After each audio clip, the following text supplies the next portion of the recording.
Hey guys, and welcome back to Mad About Skin. If you're new to our channel, welcome. Here at Mad About Skin, we're passionate about helping you to get the most out of your skincare. So if you haven't already, now's a fantastic time to click that link below, subscribe to the channel, ring that notification bell, and you won't miss out on any of our amazing future content. Now, in today's video, we've got a bit of an exciting discussion. I don't want to say announcement because that's kind of it's going to be a bit clickbaity and a bit like over the top. But today, we're going to be talking about the skincare line that I want to pull together. Basically, since I first developed acne as a teenager and just really struggled with my skin and to really get on top of it and find the right products for me, I've always dreamt of formulating and pulling together my own skincare line, which comes together with all the best ingredients and things that really I think belong in skincare, and taking out some of the nasties and some of the bad marketing and gimmickry that I don't think belongs in it.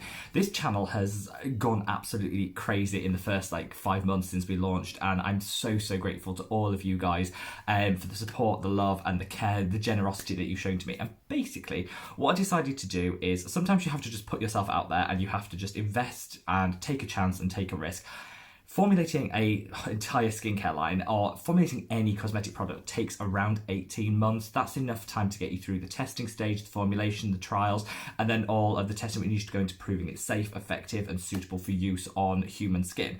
And so it's quite a long lead time. I realise at 6,000 subscribers, which I'm incredibly grateful and humbled by, is not the time when you're going to get your $1 million skincare brand and all of this. However, I think, you sometimes you've got to put your money where your mouth is, and you have to just bite the bullet and just do what you want to do and fulfill some of your dreams. Otherwise, you never get there. Sometimes life is there for taking risks. And so I've put together some of my contacts within the skincare industry and within the formulation industry and had some preliminary talks and conversations around bringing out an own skincare brand which is led by the things which I believe belong in skincare and some fantastic things I just think are missing from the original brands. And basically what I want this video to be is to outline the products which I have discussed in my head and with others that we are going to look to pull together over the next 18 months to gauge people's reaction, and also just to see what you guys feel are missing in skincare and some of the ingredients that you'd like to see, some of the combinations, which just to really get some feedback. So I'm going to give a brief overview. Like I say, nothing's going to happen for the next 18 months in terms of any launch. Also we have enough skincare launches. We've had Fenty, we've had new stuff by The Ordinary from the Inky list. We're awash with new skincare launches, so we don't really need any more.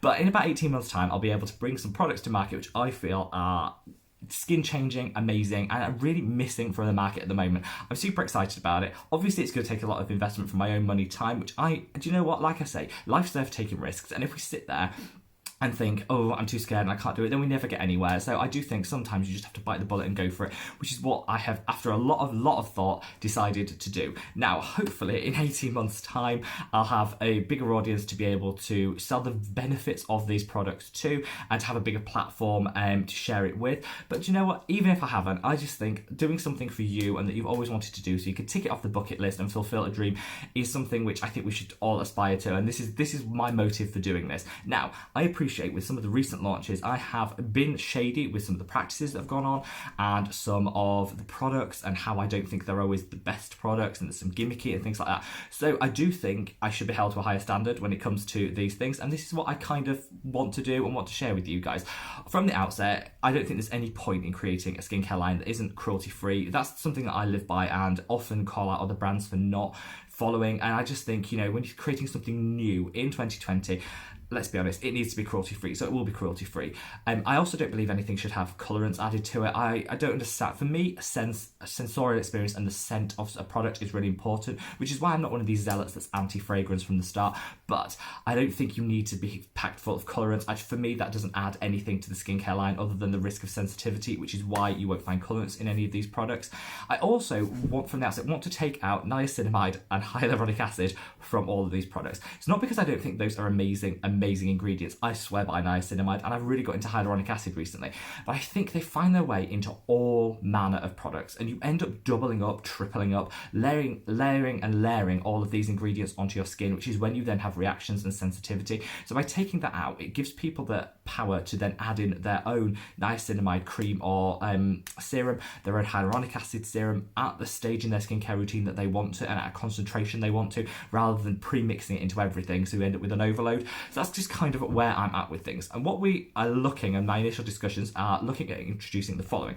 Obviously, you need a cleanser. For me, I love the idea of double cleanse, particularly on an evening, particularly if you've worn any makeup, any SPF during the day. But I also want the option to not double cleanse if I don't want and just do a single step cleanse. I think now it can be quite difficult to find the right two combinations to do a double cleanse. So I want to create a double cleanse system, but which can also be used with a bigger bottle for the gel, the second step. So on the days that you don't want to double cleanse, you still have enough product to just do a single cleanse. And the idea is for 50-50, some days you do a double cleanse, some days you don't. And the sizes will allow you to be able to kind of use both. There's nothing worse. If anyone's ever had shampoo and conditioner, you always use the shampoo first, and then you're left with a load of conditioner. And so I kind of want the sizing to be right, so that some days you can double cleanse, some days you can just use the second step cleanse, depending on what your skin needs and what you want to do. I want to, in the balm cleanser should be universal. I don't see, some people pitch these cleansers at dry skin, oily skin. I think you can create a universal, beautifully formulated oil and balm cleanser, which can get off everything you need, yet be simple. You don't need to have too many chemicals, too many extra things added in there. You can just have a beautiful mix of oils and sugars, which will allow you to emulsify the product and wash it off, hopefully leaving very little trace. We're going to look into some of the formulation down the line of some of the best oils and things to match that. So that's to come, and I'll obviously talk a bit more about that in the future. But that's how I've envisaged the first step. The second step for me has to be a gel cleanser. Now, a lot of people are going to be like, gel doesn't work for dry skin, that could be a nightmare. Actually, I think a gel cleanser is the best sort of second step cleanse, and whilst it might not be applicable for the very, very dry, I think it's applicable for the majority of skin types, which is why I think it should be the one that we reach for and go to. Surfactants have a really, really bad name because of sodium lauryl sulfate, which people think strips the skin, and it does. It dries and it strips. However, what we learned from the NIOD Sanskrit saponins, which has surfactants in, but that are gentle surfactants, so ones that come from a naturally sourced and gentle. You can have that to give that light, and I mean barely there, but light foam without all of that stripping and the harsh chemicals that come with it. And that's really where I see this being pitched at. We can use surfactants, so we can give people back the confidence to use them to allow a little bit of foaming, but without the stripping of the skin which you get with the really harsh chemical ones. So we're going to formulate something that's gentle, but does allow you to remove all that last vestiges of the first cleanse and any residual makeup or SPF that you might have left on the face. I think cleansing should never come above $10. So whatever the formulation has to be, I want these two to be at $20. So you're kind of paying $10 for each, $20 or less. That to me is an accessible price point, something that's going to last a month or more and give you the cleanse you need without breaking the bank. It breaks my heart when I see people spending like hundreds of dollars on cleanser. I'm like, it's going down the sink. You're washing it off. In this, there's going to be no additives, no active ingredients. We're not going to have any colorants in here. We're not going to have anything extra that you need. I will, however, be doing a fragranced and an unfragranced version of the second step in the cleanse. That is because for me, I'm very much led by the sensorial, and I don't think enough brands give people the option of fragrance versus unfragranced. It's personal preference. If you have sensitive skin, avoid fragrance. If you like a little pick-me-up, a little aromatherapy action in the morning or in the evening, then I think a fragrance cleanser is absolutely a way to deliver that. So we haven't talked about what the fragrance is going to be. I'm very much into sort of like beachy holiday vibes. I know that's not everyone's bag, but for me, I just like that sort of, the scent of Nivea, obviously trademark, you can't nick that, but that sort of scent which is soft, gentle, but nice, and just gives you that comforting, gorgeous feeling. So one, you will have the option to buy fragrance or unfragranced. I just really hope that more companies start to do this, because Neutrogena launched the unfragranced version of their Hydro Boost gel, which is a beautiful cleanser, and I went mad for it. I was like, yes, I can now recommend this product to people who maybe have sensitive skin and don't want a fragranced product, and it gives people the option to choose what they want. Whereas I think a lot of companies and influencers are either like zero tolerance to fragrance or fragrance overload. There's kind of no middle ground and letting the consumer choose. So that's hopefully what we can deliver with that product. Now moving on to exfoliators, and we've been doing some initial look and review into exfoliating acids and how we can kind of incorporate and mix things together to deliver the best type of exfoliation. For me, glycolic acid, been there, done that. There are some beautiful glycolic acid exfoliators, toners, serums, concentrates, whatever you want to call them. beautiful glycolic acid ones out there. Glycolic acid is great, but it's not applicable for everybody. And for me, I think the gap in the market is for a really gentle, almost starter exfoliant that people for dry, sensitive, or just people that want to get into exfoliation but maybe are a little bit concerned that the concentration might be too hard. The word acid scares them a bit. We want something that's gentle. So I really want to formulate something which has lactic acid, which is hydrating, huge molecule size, so it doesn't penetrate too deep, so it's a light, superficial exfoliation, which is really nice.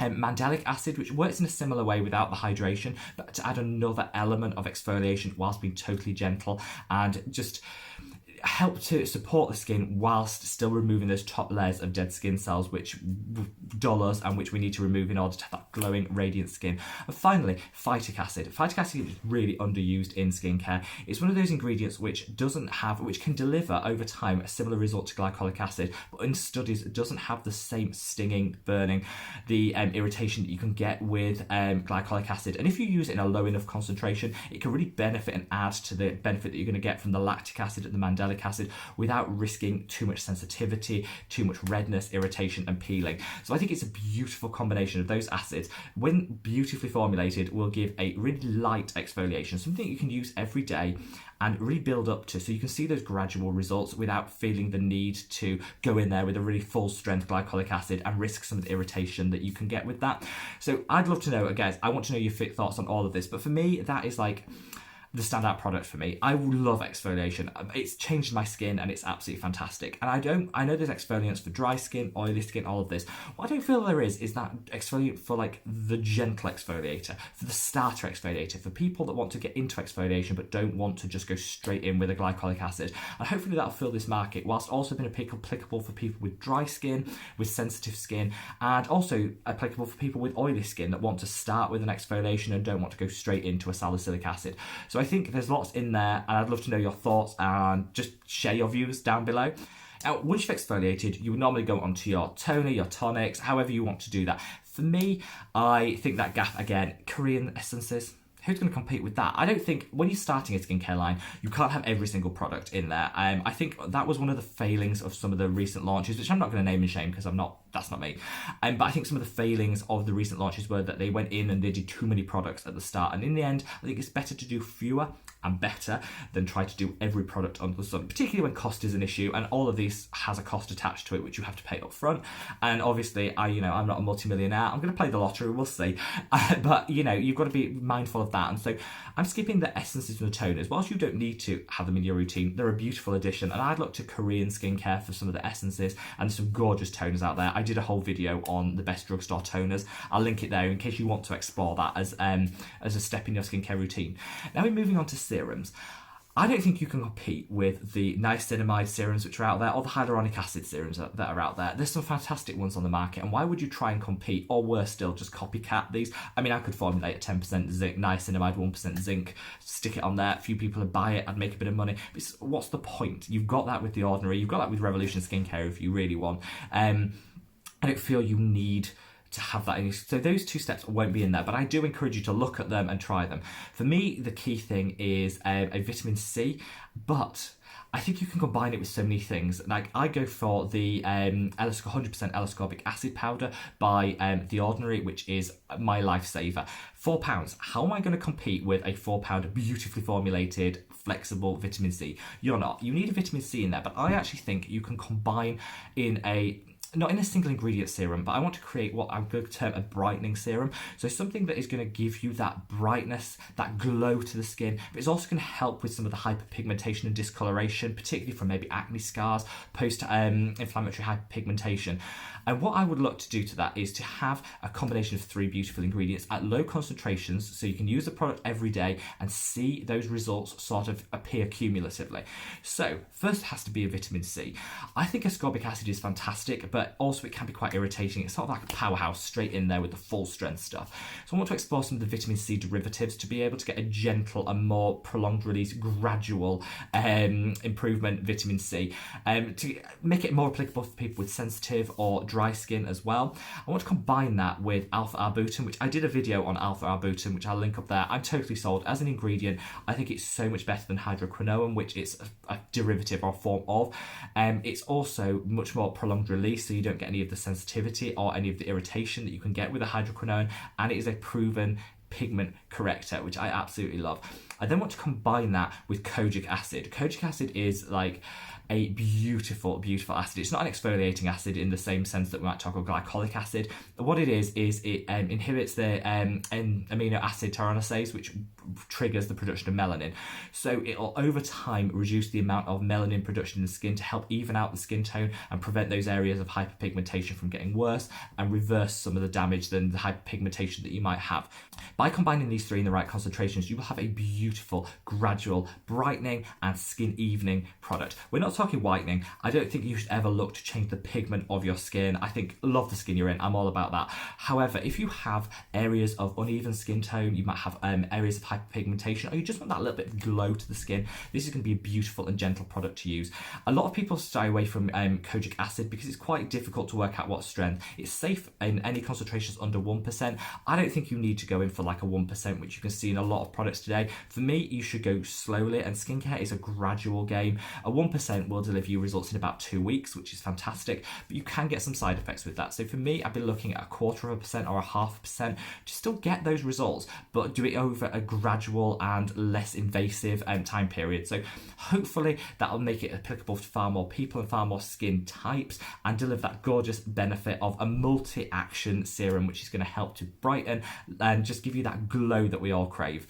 Finally, I've always shaded people and companies for not bringing out an SPF, so it would be totally hypocritical to not throw in an SPF, which actually, having done more research and talk to cosmetic formulation things, is actually really hard to formulate. So I kind of do have an appreciation now for why companies don't bring them out from the start. However, that is still no excuse. Without an SPF, what is the point of having a skincare routine? You're just going to invite damage to the skin. Often as well, a lot of the products that I've just talked about, particularly the ones with acids in there, do require you to wear a daily SPF because it might make you slightly more sun sensitive, and so you need to have the SPF in the line. For me, I don't really want to make people choose between chemical and mineral, so I would like to bring out both, giving people the choice. I think chemical sunscreens can be more easily tolerated when it comes to matching different skin tones. They're not quite as white or as ashy, whereas it can be quite difficult with a mineral sunscreen to prevent that ashiness and that white face that you can get. However, a lot of people like mineral sunscreens because they're not absorbed into the body like chemical ones can, and there's some science out there that says, chemical sunscreens can have interactions. The chemicals within chemical sunscreens can interact with some of our bodily mechanisms. So I think we should offer both to people, and I'm looking at the formulations to make sure that we can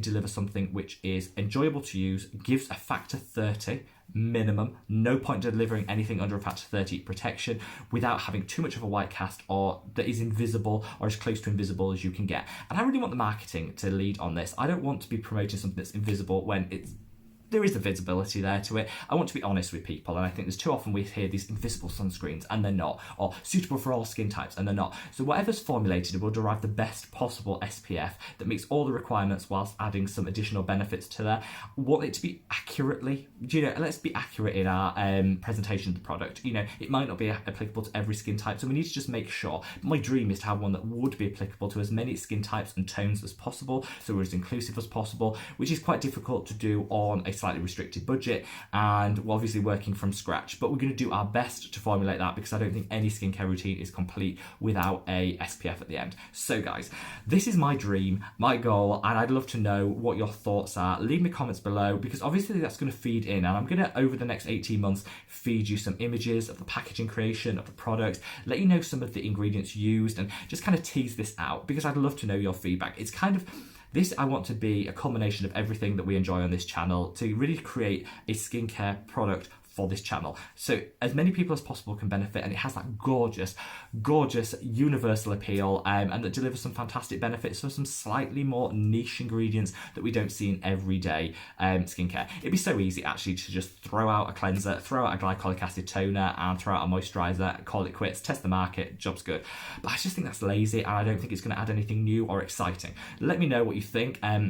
Hopefully you'll be as excited for this as I am, because I am super excited. I'm half super excited and half totally bricking it, because for me, it's a lot of work and it's a lot of money and it's a lot of upfront investment. But you know what? Sometimes you have to invest to get back, and I just think it's it's something I've always wanted to do, and now is the time to do it. And this channel has given me the power and the confidence to do it. So thank you to every single one of you who has subscribed, liked a video, watched a video.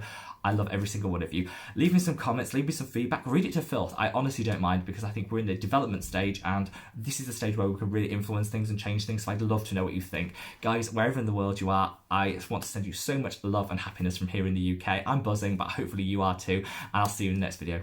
Take care.